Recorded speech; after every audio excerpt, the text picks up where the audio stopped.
Rahasia besar politik di Sabah terungkap. Bagaimana sebuah parti kecil menggugat kuasa politik Semenanjung dan menuntut kembali hak negeri. Salam sejahtera bersama saya dalam Info Channel. Hari ini kita akan bongkar lagi rahasia sebuah politik yang semakin meningkat naik. Kisah parti KDM bermula bukanlah dari kekosongan, tetapi dari pergeseran dan kekecewaan yang lama terpendam. Pada 28 Januari 2022, sebuah parti baru diumumkan lahir di Dewan Sri Antenom, yaitu Parti Kesejahteraan Demokratik Masyarakat yang memilih identiti akar rumbi Sabah sebagai teras perjuangannya. Pengasas utamanya ialah Datuk Peter Anthony bersama beberapa pemimpin tempatan lain seperti Juil Nuatim dan kemudiannya Priscilla Peter. Parti ini menerapkan pendekatan berteraskan kepentingan komuniti Kadazan Dusun Murut dan menegaskan bahwa keanggotaan dan fokusnya adalah pada rakyat Sabah sahaja. Sumber rasmi menunjukkan parti ini telah didaftarkan pada 18 Februari 2022 dan pelancarannya diadakan pada 13 Mac 2022 selepas kelulusan pendaftaran audit ROS. Latar belakang pembentukan KDM tidak dapat dipisahkan daripada pergolakan dalam warisan. Peter Anthony yang juga bekas naib presiden warisan dan Adun Melalap menarik diri dari parti itu sebulan sebelum penubuhan KDM bersama rakan-rakan dengan alasan bahwa warisan telah menyimpang dari tujuan asal untuk berkhidmat kepada Sabah apabila ia mula membuka sayap ke Semenanjung Malaysia. Keputusan keluar itu turut berlangsung ketika isu pribadi dan perbicaraan berkaitan Peter menjadi bahan spekulasi media. Pelbagai kenyataan awam pada masa itu menjadikan perpecahan itu lebih berwarna dan menjadi bahan perdebatan politik. Visi rasmi KDM seperti yang berulang kali diutarakan oleh pemimpinnya adalah untuk menegakkan kepentingan Sabah dari penguasaan tanah, hak perikanan dan sumber asli kepada memperkasakan bahasa, budaya, dan pembangunan ekonomi luar bandar. Parti ini memilih untuk menegaskan autonomi Sabah dalam urusan tertentu dan menentang campur tangan politik berlebihan dari pusat yang didakwa sering meminggirkan suara tempatan. Dalam kenyataan-kenyataan pelancarannya dan wawancara media, pemimpin KDM menekankan bahwa parti akan memfokuskan kepada Sabah dan bekerja untuk memastikan isu keperluan rakyat negeri diberi prioriti. Secara strategi, sejak mula ditubuhkan KDM mengambil pendekatan pragmatik. Parti ini mengisytiharkan sikap mesra dan memberi sokongan kepada kerajaan negeri yang dipimpin oleh JRS, termasuk memberi sokongan kepada Ketua Menteri Datuk Sri Haji Jinor. Ini bagi tujuan untuk mendapatkan peruntukan dan projek untuk kawasan yang diwakili mereka. Pendirian ini menimbulkan reaksi bercampur. Ada yang memuji fokus real politik demi pembangunan, namun ada pula yang menuduh KDM menjual prinsip pembangkang demi kerusi dan jawatan.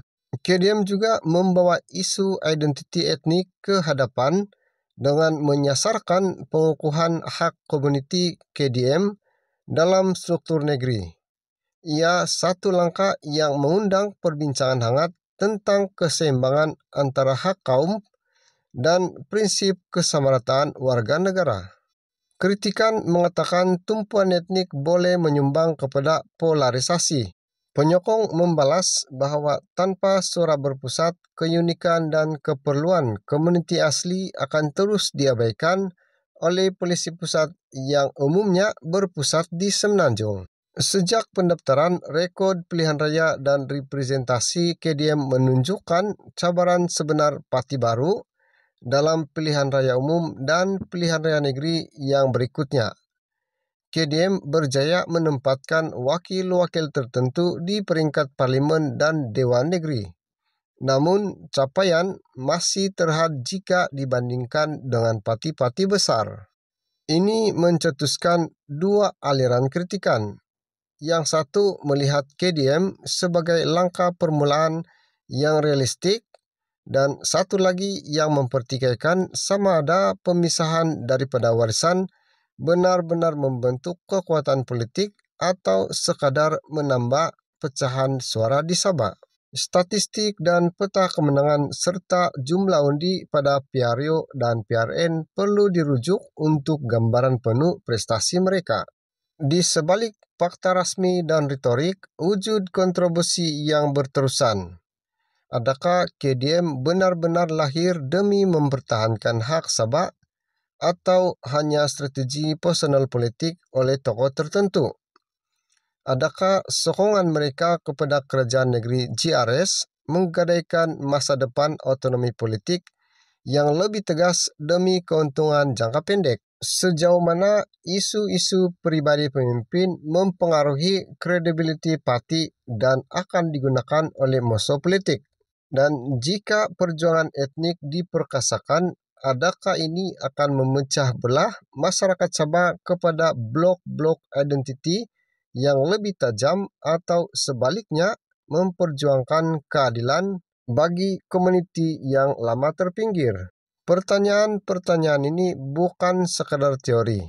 Ia sudah dijawab dan dihujakan berulang kali dalam media, forum awam, dan perdebatan politik. Kedepan dalam naratif ini ialah dakwaan campur tangan politik dari Semenanjung yang sering disebut-sebut oleh pemimpin tempatan sebagai punca permasalahan. Dakwaan bahwa dasar dan pusat besar sering ditekankan dari pusat menyebabkan negeri seperti Sabah sukar untuk mendapatkan sumbernya sendiri. KDM juga menggunakan isu ini untuk mengikat emosi pengundi. Janji mengembalikan kuasa kepada rakyat menjadi perasa kerap diucap. Namun pembangkang retorik ini harus diuji dengan dasar dan tindakan, bukan hanya slogan pada kain rentang. Jadi, adakah KDM akan menjadi perwakilan sahih suara Sabah atau sekadar satu lagi nama dalam peta politik yang fragmentasi? Adakah perjuangan identiti akan menyuburkan kemajuan atau menghalang perpaduan?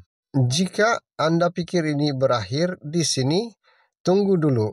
Tarik-tarik seterusnya dan peralihan kepimpinan, keputusan mahkamah dan pilihan raya akan menentukan sama ada KDM menjadi wirah atau watak sampingan dalam sejarah Sabah.